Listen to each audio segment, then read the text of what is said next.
तो दोस्तों हम फिर से लेकर आ चुके हैं आप लोगों के लिए दोस्तों शाम की सभी ताज़ा और बड़ी खबरें। एक एक कर आपको सारी खबरों की जानकारी देंगे। आज देश दुनिया में क्या कुछ हो रहा है। दरअसल दोस्तों सबसे पहली जो बिग ब्रेकिंग न्यूज़ आ रही है, असदुद्दीन ओवैसी का बीजेपी के ऊपर बड़ा हमला। बोले जो भारत बीजेपी बनाना चाहती थी आज वो भारत बन गया। जी हाँ, जगह जगह हिंसा, जगह जगह झड़प की खबरें, इसके बारे में आपको बताएंगे।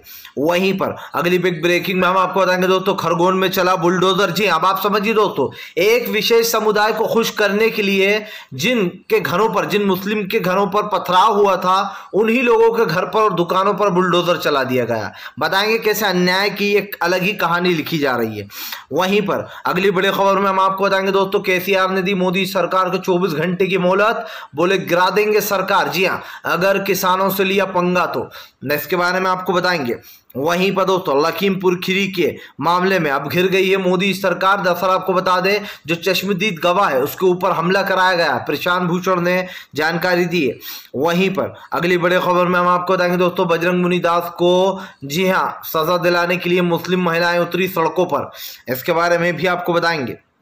वहीं पर राहुल गांधी का केंद्र सरकार पर बड़ा हमला। बोले प्रधानमंत्री नरेंद्र मोदी और गृह मंत्री अमित शाह, दो लोगों के कारण देश में फैल रही है हिंसा, पूरा देश हिंसा की चपेट में, इसके बारे में आपको बताएंगे। वहीं पर अगली बड़ी खबर में हम आपको बताएंगे दोस्तों मनोज झा ने साधा बीजेपी के ऊपर अपना निशाना। बोले फिलहाल देश में जिस तरीके की हिंसा फैल रही है उसके लिए बीजेपी जिम्मेदार, इसके बारे में आपको बताएंगे। वहीं पर दोस्तों एमएलसी चुनाव में धांधली होने के बाद गरजे अखिलेश यादव। बोले बीजेपी अपने बल पे कभी नहीं जीत सकती, वो सिर्फ बेईमानी और ईवीएम के भरोसे ही है, इसके बारे में आपको बताएंगे। वहीं पर दोस्तों पूरे देश भर में उठ रही है ईवीएम को बैन करने की मांग। अब देश को एकजुट होकर ईवीएम को पहले बैन करना होगा, इसके बारे में भी आपको बताएंगे। वहीं पर अगली बड़ी खबर में हम आपको बताएंगे दोस्तों राकेश टिकैत ने किया केसीआर का समर्थन। बोले सरकार के खिलाफ अब मजबूती से होगा आंदोलन, इस बार का आंदोलन उससे 10 गुना बड़ा होगा, इसके बारे में भी आपको बताएंगे। तो सारी खबरें दोस्तों फटाफट अंदाज में एक एक कर देंगे। फिलहाल सर चलिए बढ़ते हैं सबसे पहले और सबसे बड़ी खबर की ओर। दरअसल दोस्तों आपको बता दें असदुद्दीन ओवैसी का बीजेपी के ऊपर बड़ा हमला। बोले बना दिया वो भारत जो बीजेपी चाहती थी।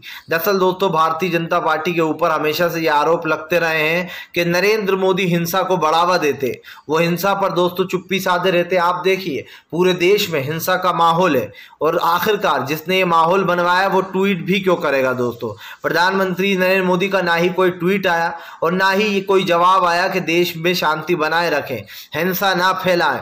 लेकिन दोस्तों हमारे देश का जो 56 इंच है वो तो खुद ही ये सब कुछ करवा रहा है, तो फिर वो आकर लोगों को क्यों रोकने लगा। 56 इंच ने ही तो दोस्तों लोगों को हिंदू मुसलमान सिखाया है। ऐसे पहले बीजेपी कांग्रेस की सरकार में ये कभी नहीं होता था, लेकिन आज जो देश में नफरत फैलाई जा रही है वो उच्च स्तर पर पहुंच चुकी है। आज इतना ज़्यादा हिंदू मुसलमान हो गया है दोस्तों कि अब आप जहाँ पर भी जिस गांव जिस क्षेत्र में जाकर देखेंगे तो आपको वहाँ पर त्यौहार कम, लड़ाई ज़्यादा दिखाई देगी। जी हाँ, तू मुसलमान है तो मुसलमान क्यों है, तू हिंदू है तो हिंदू क्यों है। अरे भाई ये नहीं सोच सकते क्या कि हम सब इंसान हैं। जात धर्म पात ये सब कुछ लोग ने दुनिया में आने के बाद बनाया है, ये दुनिया में आने से पहले बनाया है। आप समझिए दोस्तों ये जो भी धर्म है, जितने भी रिलीजन है दोस्तों, ये सब कुछ जो है यहाँ पर दुनिया में आने के बाद ही बना है। तो हम लोग पहले ये क्यों नहीं सोचते कि हम पहले एक इंसान हैं उसके बाद दोस्तों किसी धर्म के व्यक्ति हैं। लेकिन आजकल जिस तरीके से देश में हिंसा फैल रही है उसको लेकर ओवैसी ने जमकर भाजपा को घेरा।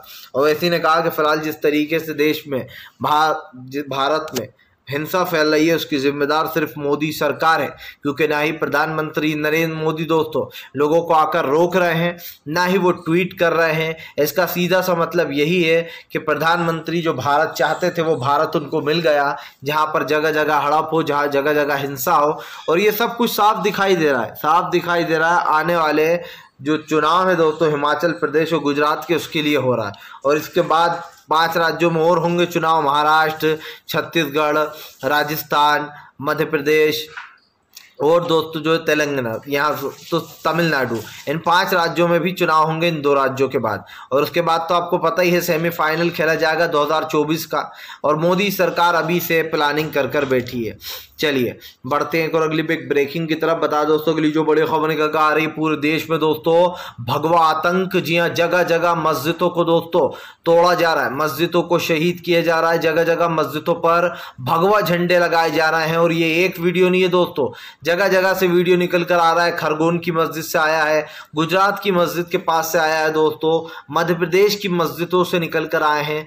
तो दोस्तों ये जो पूरे देश में भगवा आतंक फैल रहा है, अब इसको क्या कहेगी योगी आदित्यनाथ की सरकार। जी हाँ, ये तो भगवा आतंकवादी है ना। जो लोग कहते थे कि भैया देखो, योगी का वो बयान मुझे याद आता है दोस्तों, जिसमें योगी आदित्यनाथ कह रहे थे कि एक हिंदू कभी आतंकवादी नहीं हो सकता। आज हमारे हिंदू भाइयों का नाम दोस्तों कैसे ये हिंदू विश्व परिषद सेना के लोग और बजरंग दल के लोग नाम बदनाम कर रहे हैं, आप देख ही रहे हैं। ये भगवा आतंक किस तरीके से फैलाया जा रहा है, जगह जगह पथराव किया जा रहा है, जहां मुसलमानों के दोस्तों धर्म स्थल है उन पर हमले किए जा रहे हैं और जानबूझकर मुसलमानों को टारगेट किया जा रहा है। सबको पता है कि भारत में मुसलमानों की संख्या दोस्तों अल्पसंख्या है और ऐसे में अब मुसलमानों को बार बार टारगेट इसीलिए किया जा रहा है। आप देख लीजिए जिस तरीके से ये कार्रवाइयाँ हुई हैं, जिस तरीके से मस्जिदों के ऊपर झंडे लहराया जा रहा है, डीजे बजाया जा रहा है, इसको लेकर कहीं ना कहीं पूरे देश में तनाव का माहौल हो गया है। और ये तनाव का माहौल दोस्तों तभी कम होगा जब सरकार इसको लेकर कोई कड़ा रवैया अपनाएगी। ये नहीं कि सिर्फ मुसलमानों को झूठे केसों में अंदर डालेगी। फिलहाल चलिए बढ़ते हैं और अगली बिग ब्रेकिंग की तरफ। बता दोस्तों अगली जो बड़ी खबर निकल कर आ रही है, अखिलेश यादव ने खोला बीजेपी के खिलाफ मोर्चा। बोले बीजेपी ईवीएम और बेईमानी के बल पर ही चुनाव जीत सकती है और उसके बस की नहीं कि वो ईमानदारी से चुनाव लड़े। आपको बता दोस्तों एमएलसी चुनाव में जमकर धांधलियां हो रही हैं। कई जगहों पर एमएलसी चुनाव में बीजेपी के प्रत्याशियों ने एसपी के प्रत्याशियों को दोस्तों वोट ही नहीं डालने दिया और जो यहाँ पर जमकर झड़प भी देखने को मिली। अब अखिलेश यादव ने बीजेपी के ऊपर निशाना साधते हुए कहा और चुनाव आयोग से ये अपील की है कि जहाँ जहाँ गड़बड़ी हुई है वहाँ पर फिर से चुनाव कराया जाए। आपको बताता चलूँ दोस्तों, भारतीय जनता पार्टी के जो लोग हैं वो बेईमानी पर उतर आए हैं। बीजेपी सत्ता में है तो उसको लगता है वो कुछ भी कर सकती है और जाहिर सी बात है दोस्तों, ये तो दिखाई भी दे रहा है कि भारतीय जनता पार्टी किस तरीके से सत्ता में है और सत्ता में रहने के बाद दोस्तों किस तरीके से बेईमानी की जा रही है, ये आपके सामने है। दोस्तों अब बहुत हो चुका है इस देश में बेईमानी का खेल। अब तो लोगों को सड़कों पर उतरना चाहिए, ईवीएम को बैन कराना चाहिए, क्योंकि दोस्तों ऐसे काम नहीं चलने वाला। सरकार ने जो अपने लोग बिठा रखे हैं दोस्तों वो गिनती में भी गड़बड़ी करते हैं। मैं मानता हूं दोस्तों ईवीएम एक बहुत बड़ी चीज़ है गड़बड़ी करने के लिए, लेकिन दोस्तों जो चुनाव आयोग में जो लोग बैठा रखे हैं, जो वोटिंग की गिनती करते हैं, उनमें भी दोस्तों बीजेपी के लोग होते हैं। जी हाँ, कई लोगों को पहले इंस्ट्रक्शन दे दी होती है कि जानबूझकर इसके प्रत्याशी को हराना है और उसके प्रत्याशी को जिताना है। और लोकतंत्र का जो चीरहरण हो रहा है, लोकतंत्र की दोस्तों जो लोकतंत्र को धीरे धीरे कर आप समझिए पूरी तरीके से जो यहाँ पर लोकतंत्र के कपड़े उतारे जा रहा है, ये आपके सामने है। अभी भी अगर बीजेपी कहती है कि हमारा देश आगे बढ़ रहा है तो बीजेपी से बेशरम पार्टी और कोई सी नहीं हो सकती है, क्योंकि पूरे देश में हिंसा फैल रही है, पूरे देश में तनाव का माहौल है और उसके बावजूद भी आप समझिए भारतीय जनता पार्टी के लोग खामोश क्यों, ये सबसे बड़ा सवाल है दोस्तों।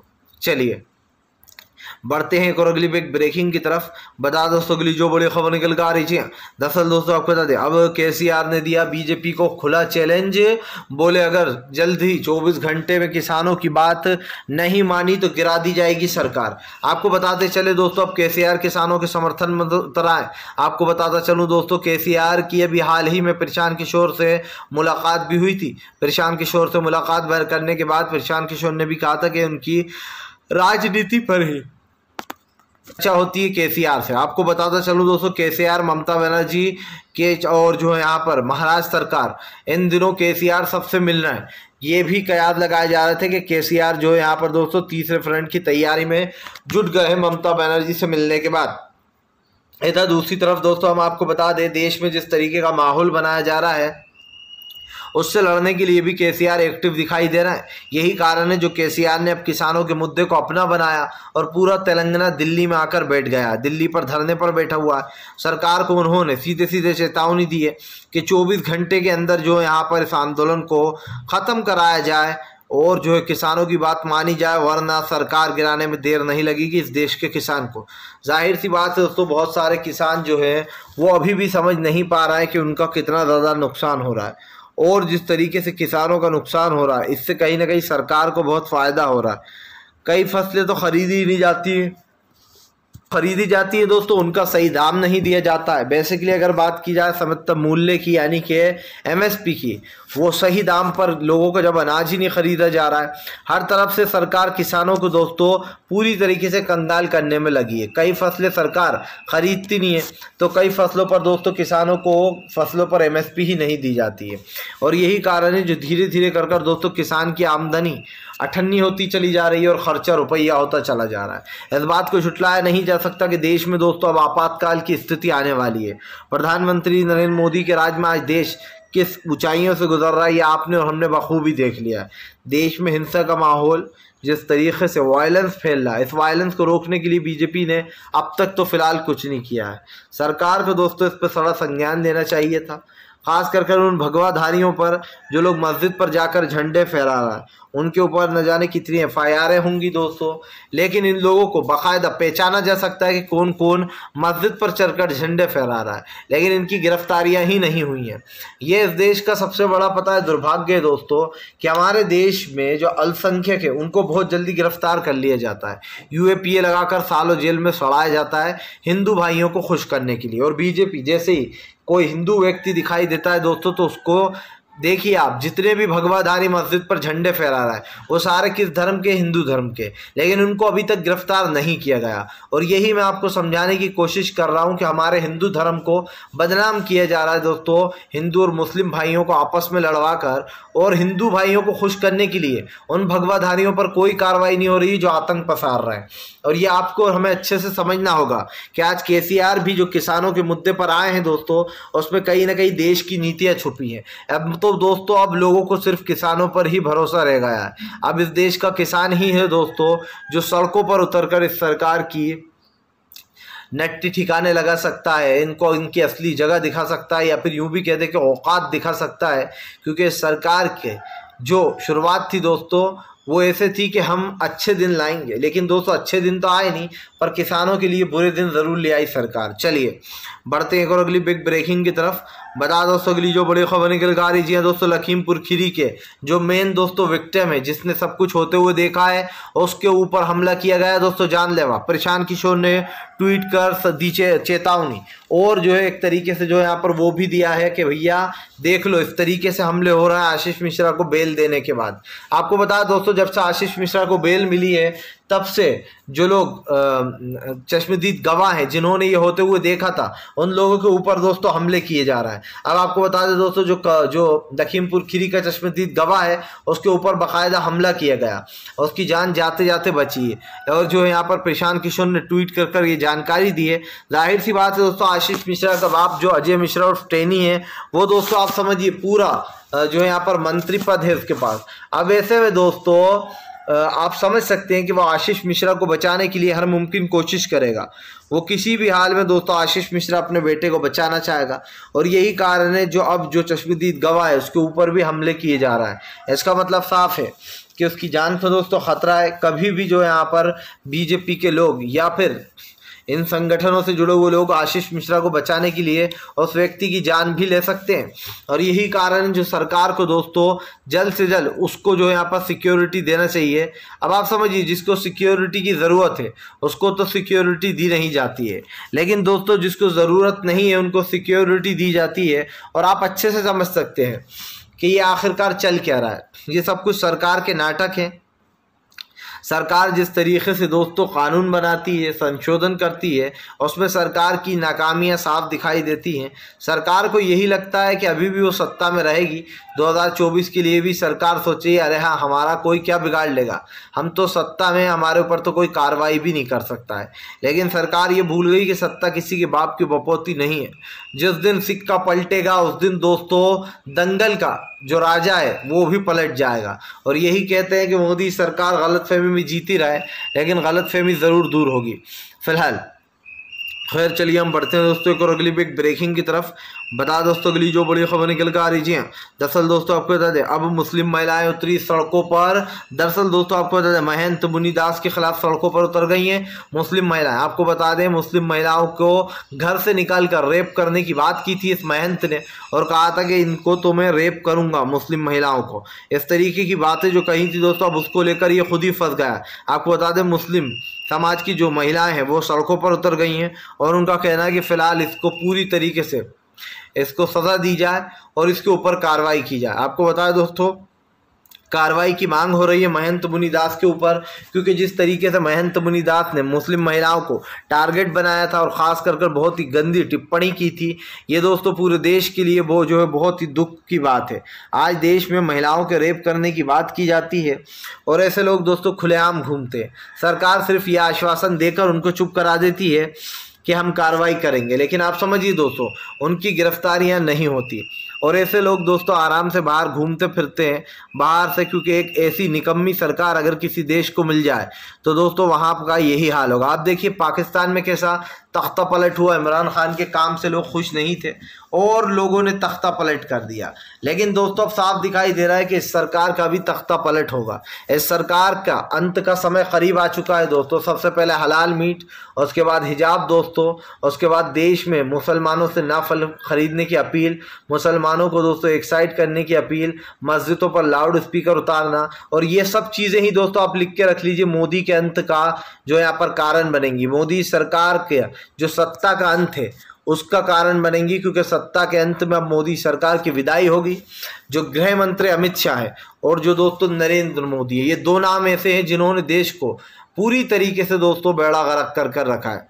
चलिए बढ़ते हैं और अगली बिग ब्रेकिंग की तरफ। बता दोस्तों खरगोन में चला बुलडोजर, उन मासूम लोगों के घर पर बुलडोजर चलाया गया दोस्तों जिनके घर पर ऑलरेडी पथराव हुआ था। अब आप समझिए दोस्तों शोभा यात्रा के दौरान जिस तरीके से गांव के खरगोन गांव में दोस्तों पथराव हुआ है, उसको लेकर शिवराज सिंह चौहान ने 10 घरों पर बुलडोजर चलवा दिया है और कई दुकानों पर भी बुलडोजर चलवा दिया है। अब दोस्तों ये लोग वही हैं जिनके घरों पर पथराव हुआ था। बताया जा रहा है कि जिनके घर पर पथराव हुआ, जिन लोगों को खुद वहां के जो दोस्तों भगवाधारी गुंडे थे जिन्होंने शोभा यात्रा निकालने के दौरान गुंडापंथी की, पत्थरबाजी की, आप समझिए खुद ही ने पत्थरबाजी शुरू की, मस्जिद पर पत्थर फेंक कर, और उल्टा किसको टारगेट किया गया दोस्तों? उन मुसलमानों की दुकानें तोड़ी गई हैं जो चौराहे पर हैं।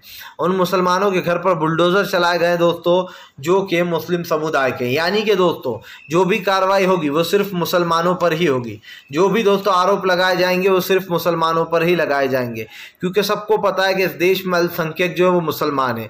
इसलिए दोस्तों बेचारे जो बेगुनाह मुसलमान हैं उनको भी टारगेट किया जा रहा है, जिन्होंने सिर्फ दोस्तों ये कह सकते हैं कि एक्शन टू रिएक्शन, यानी कि पहले जब उधर से जवाब आया तो इधर, जब उधर से सवाल आया तो इधर से जवाब दिया गया। उन लोगों ने जब दोस्तों पथराव करा तो उन्होंने, मुसलमान जो थे उन्होंने अपनी जान बचाने के लिए दोस्तों उनको भी अपने ऊपर जो अटैक था उसको बचाने के लिए उन पर अटैक करना पड़ा। लेकिन दोस्तों सरकार ने उन लोगों को गिरफ्तार करने के बजाय उन लोगों के ऊपर बुलडोजर चला दिया दोस्तों जिन बेचारों का कुछ लेना देना ही नहीं था, जिन लोगों ने दोस्तों अपने बचाव में पत्थरबाजी की। अब आप समझिए इनके ऊपर तो कार्रवाई हो गई, लेकिन जिन भगवाधारियों ने पत्थर फेंके, जिन भगवाधारियों ने मस्जिद पर झंडे लहराए, उनके ऊपर कब शिवराज सिंह चौहान कार्रवाई करेंगे या फिर वो भी मोदी की राह पर चल पड़े? जी हाँ, हिंदू मुसलमान फिलहाल वो खैर शिवराज सिंह चौहान तो दोस्तों ने इसीलिए जनता ने उठाकर सत्ता से बाहर कर दिया था, लेकिन बेईमानी से अंदर आ गए। ठीक है 2024 करीब है, देखते हैं अब की बार कैसे जीतेंगे। फिलहाल दोस्तों वीडियो अच्छा लगे तो लाइक करें, चैनल पे पहली बार आए सब्सक्राइब करें, पास में एक घंटी आएगी इसको भी दबा दें ताकि हमारे हर वीडियो की जो अपडेट है दोस्तों वो आपको